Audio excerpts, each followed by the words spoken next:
fui lá, eles só querem dialogar. Eu disse assim, me dá esse controle de recalque. Aí eles arrebataram da minha mão.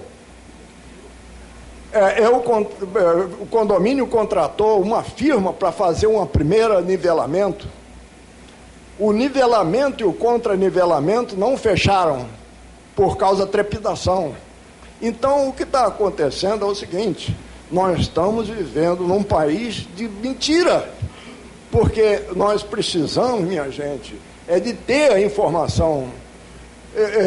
Meus filhos são advogados criminalistas, eu vou pedir a ele uma cópia desse do Ministério Público, entendeu? Agora, nós não conseguimos uma informação.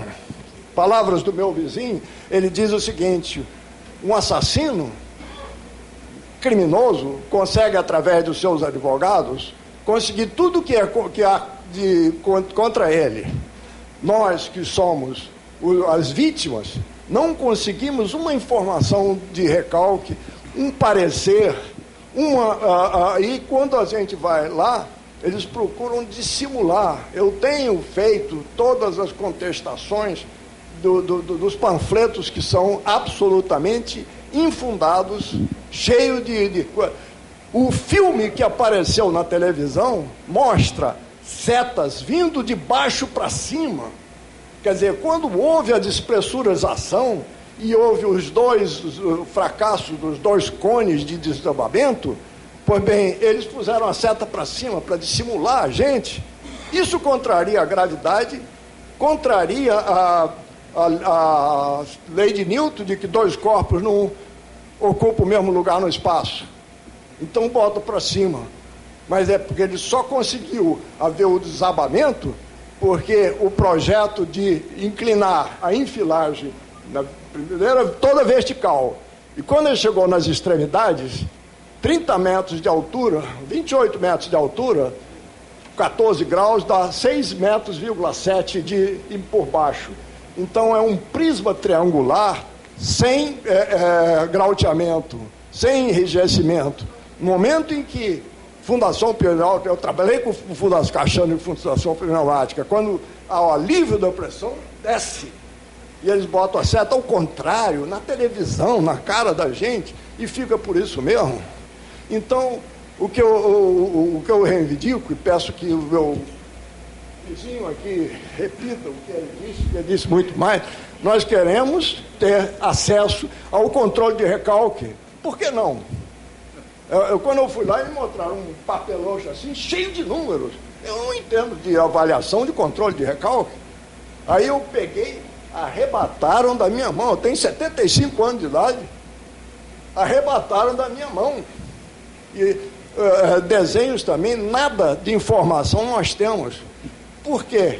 Se eles fossem altamente eficientes, mas não foram, porque esses esguichos que saíam pela sondagem, eles não tiveram uma avaliação de saber que aquela estava causando despressurização e era só obturar os furos de sondagem.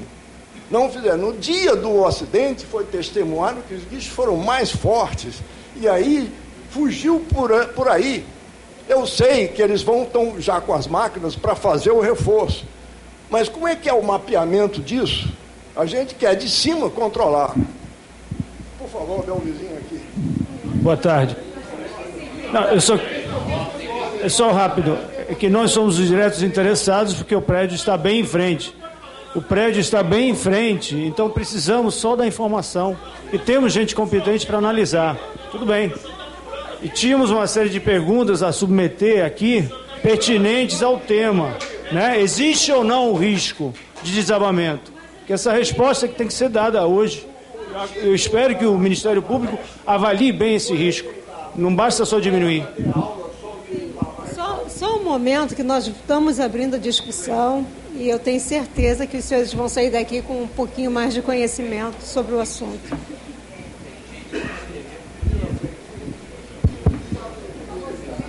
Pois não. Boa noite, meu nome é Cláudio Amaral, sou diretor de Geologia do Serviço Geológico do Rio de Janeiro e a pedido da Iara, ela fez as colocações para que eu me posicionasse. Bom, não há dúvida de que a expectativa de todos era a resposta à questão central, né?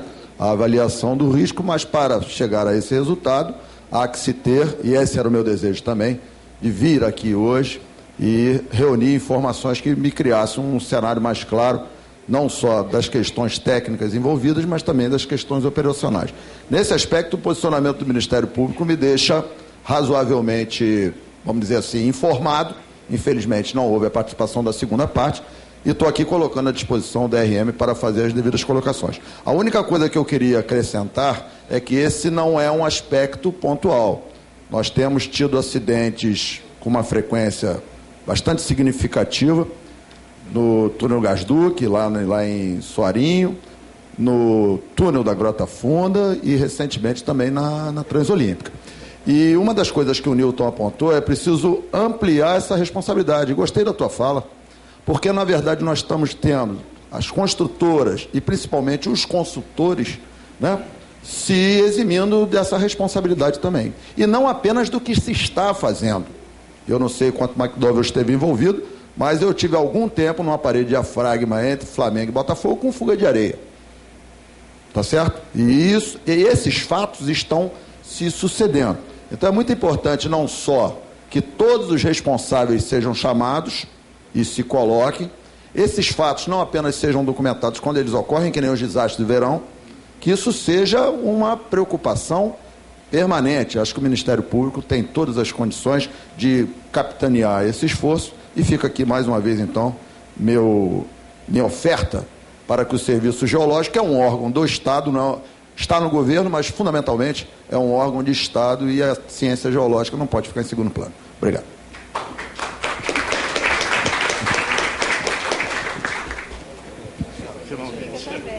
Ok. Meu nome é Alberto Ortigão, eu sou engenheiro consultor geotécnico, então sou especialista de túneis, já trabalhei em vários, e eu queria trazer aqui uma contribuição. Em primeiro lugar, eu estou muito feliz de ver a participação do Ministério Público, porque para mim é a única esperança que falta, que eu tenho de melhorar determinadas situações. Há 2 anos atrás, eu fiz um grande estudo de risco dessa obra. E eu trouxe aqui algumas conclusões e várias delas batem. A senhora, apesar de não ser engenheira, falou exatamente aquilo que eu falei há 2 anos. Essas minhas conclusões estão numa palestra que eu já tenho dado em vários lugares. A coisa de 2, 3 semanas atrás, dei aqui num curso de escavações subterrâneas, que eu dou normalmente. Dei também lá em Belo Horizonte. Na semana passada eu dei esse mesmo curso lá em Fortaleza, onde eles vão ter o metrô também. Então as conclusões são as mesmas. Eu estou levando essas ideias brevemente para Belo Horizonte, onde vai ter o metrô, e também para o Rio Grande do Sul. A primeira coisa que eu queria dizer é o seguinte: a Estação Pinheiros caiu por negligência total.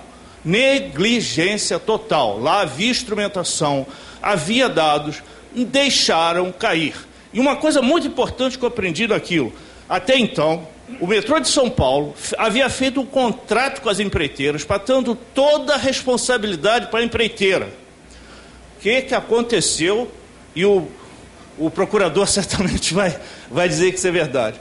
O Ministério Público de São Paulo considerou nulo todas as cláusulas que passavam a responsabilidade para as empreiteiras, e por isso 3 funcionários do metrô estão indiciados criminalmente, que eles não podiam jamais ter passado isso.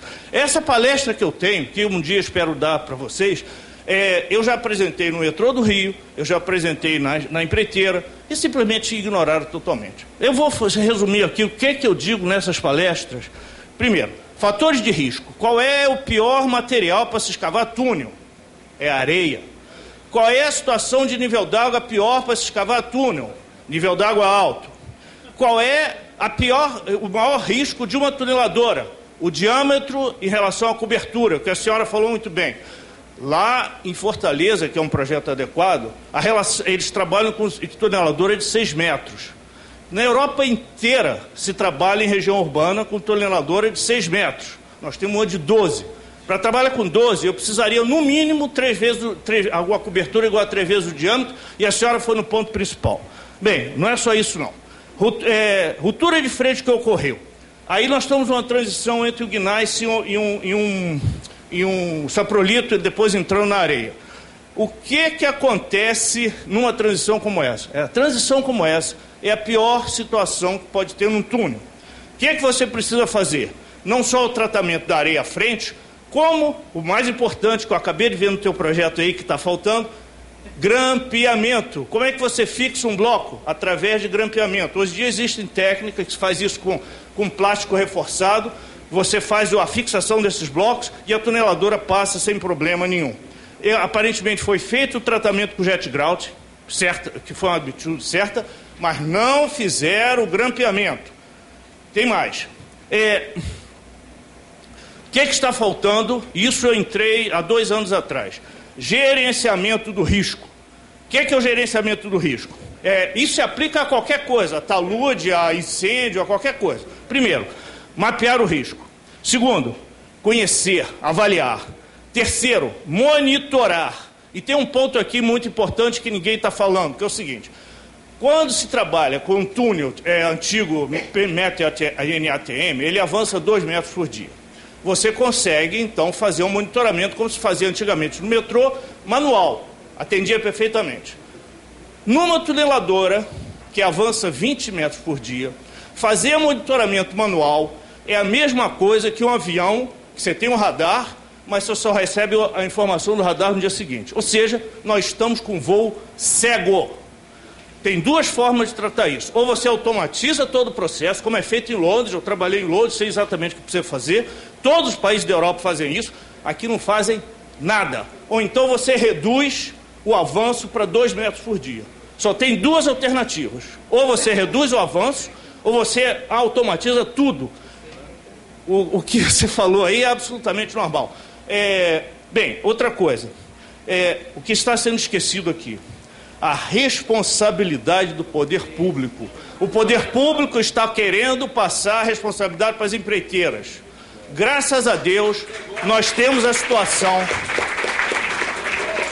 Graças a Deus, nós temos a situação no metrô de São Paulo, que é emblemática.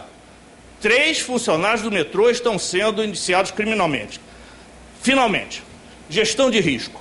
É impossível, e essa é a minha tese, você passar para as empreiteiras a gestão de risco. A gestão de risco e o monitoramento tem que ser feito por pessoas independentes. Mais uma coisa, isso é um ponto muito importante: quem é independente nesse país? Não tem, veja, isso é um ponto importante. Não tem nenhum engenheiro, nem eu, que seja totalmente independente das grandes empreiteiras. Eu tenho outros contratos com eles. Todo mundo aqui tem. Quem consegue trabalhar nesse país sem trabalhar para a OAS, para a Carioca, para a Odebrecht, para Andrade Gutierrez? Nenhum de nós. E se nós deixarmos de trabalhar para eles, nós morremos de fome. A única solução de ter uma gestão de risco independente é contratar uma empresa internacional. Não tem outra alternativa. É isso. Obrigado.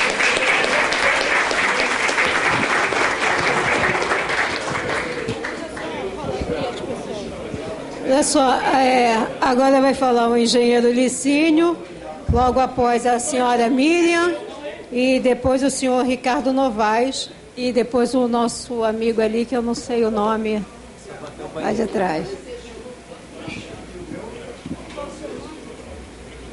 Boa noite, meu nome é Licínio, eu sou engenheiro mecânico e principalmente eu sou da Associação de Moradores e também do movimento O Metrô que Rio Precisa, que nós temos vários integrantes aqui presentes, que a gente brigou muito quando houve aquela mudança extemporânea do projeto, que o metrô, que a linha 4 original passava por Botafogo, ia pelo Jardim Botânico, e devido a um estudo de demanda que foi feito, não se sabe como, resolveu-se passar por Ipanema, segundo o ex-secretário, felizmente ex-secretário Júlio Lopes, dizer que Ipanema tem mais demanda de hotel, como se os hotéis fossem importantes nisso.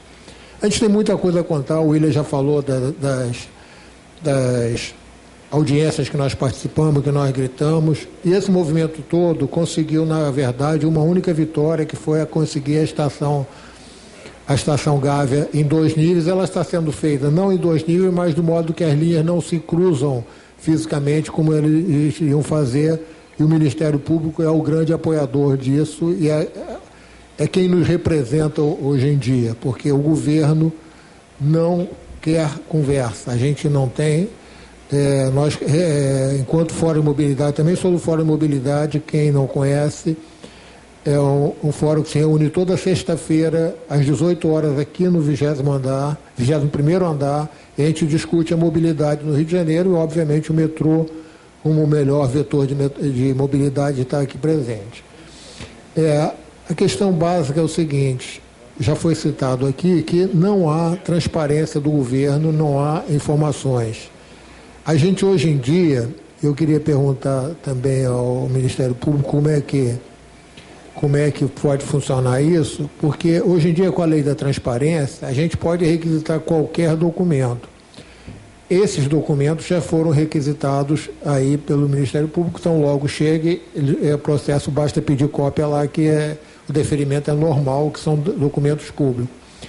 Mas a gente podia talvez adiantar um pouco, que seria pedir, como essa coisa é muito dinâmica, que eles, em vez de apresentar plantas em papel, como eles fizeram aqui agora, dá licença aqui, quem é que vai analisar isso aqui agora? Não é assim que se trabalha hoje em dia. Eles fazem a coisa exatamente para que não se vê. A junção de documentos que a gente tem acompanhado nesse processo, eu acompanho esse processo da linha 4 desde o início, eles juntam 4, 5 vezes os mesmos documentos, os documentos são catatais de papel para a gente não conseguir ler.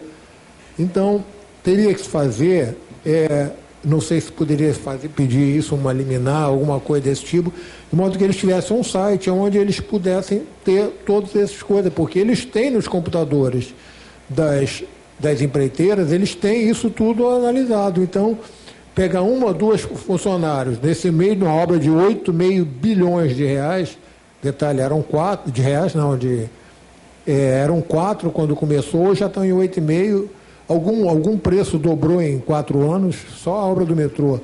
Então, por que ela dobrou? Ela dobrou com razão, porque eles não sabem o que estão fazendo. Então, eles fazem um estudo, esse desenho que aparece aqui, logo abaixo dele, a gente está tentando escanear, é exatamente a área de transição da rocha com a pedra. O colega falou da questão do grampeamento. Pelo que eu já vi na planta, esses furos entram dentro da pedra, eu não sei como é que eles estão. Não tem grampeamento, vamos dizer, é o concreto sem ferro. É o concreto sem ferro e aconteceu isso. E como ele citou o outro companheiro, caiu dos 2 lados, ou seja, fora dessa área de grampeamento. Agora, o pior disso tudo é que o shield foi vendido para nós como aí seria a fada de condão. Nós vamos passar o metrô por aqui e vocês nem vão saber que nós estamos construindo. E o que acontece hoje em dia? A Barão da Torre está completamente cheia de jet ground. Jet ground é aquele buraco, fazem um buraco, para quem não é técnico, eles